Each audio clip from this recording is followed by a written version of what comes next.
పోయిన సంవత్సరం నేను స్పాన్సర్ చేసి 2 మెమోస్ తీసుకెళ్ళిపోయాను. ఏదమ్మా మందిర స్థలానికి స్పాన్సర్ చేసి ఇది సిల్వర్ మెమోటో తీసుకెళ్లారమ్మా? మెమోటోలు తీసుకెళ్ళాను. ఇది 2 మెమోటో తీసుకెళ్లారా? 10,000 అట్లా కట్టి తీసుకెళ్ళాను. ఓకే. ఒకటి క్లినిక్ లో పెట్టుకోవాలని, ఒకటి ఇంట్లో పెట్టుకోవాలి. ఒకటి క్లినిక్ అంటే మీ హస్బెండ్ రన్ చేసే క్లినిక్ లో పెట్టారు.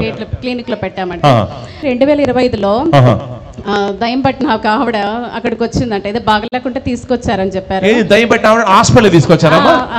మామూలుగానే తీసుకొచ్చారంట. ఆవిడకి వచ్చిన తర్వాత నేను రాను లోపలికని మొండికేసిందంట. ఏది ఆ దయ్యం పట్టిన పేషెంట్ నేను లోపలికి రానని చెప్పిందంట? రానని చెప్పిందంట. ముగ్గురు లాగినా కూడా లోపలికి రావట్లేదంట.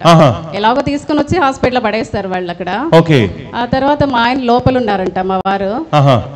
ఈమె అక్కడే కూర్చొని కాళ్ళ మీద కాలేసుకుని వచ్చిన వాళ్ళందరినీ బెదిరిస్తూ కూర్చునిందంట అక్కడ. చాలా బెదిరిస్తా వచ్చిందంట. ఈయన వచ్చిన తర్వాత, లోపల నుంచి వచ్చిన తర్వాత నన్నేం చేయొద్దు అంటుందంట. నువ్వు దేవుని కుమారుడివి, మీ హస్బెండ్ చూసి అంటుందంట. మీ హస్బెండ్ చూసి అక్కడ మెమోంటో ఉందా క్లినిక్ లో? క్లినిక్ లో ఫ్రంట్ లోనే పెట్టుకున్నారు. ఫ్రంట్ లో టేబుల్ మీద పెట్టుకున్నాడు.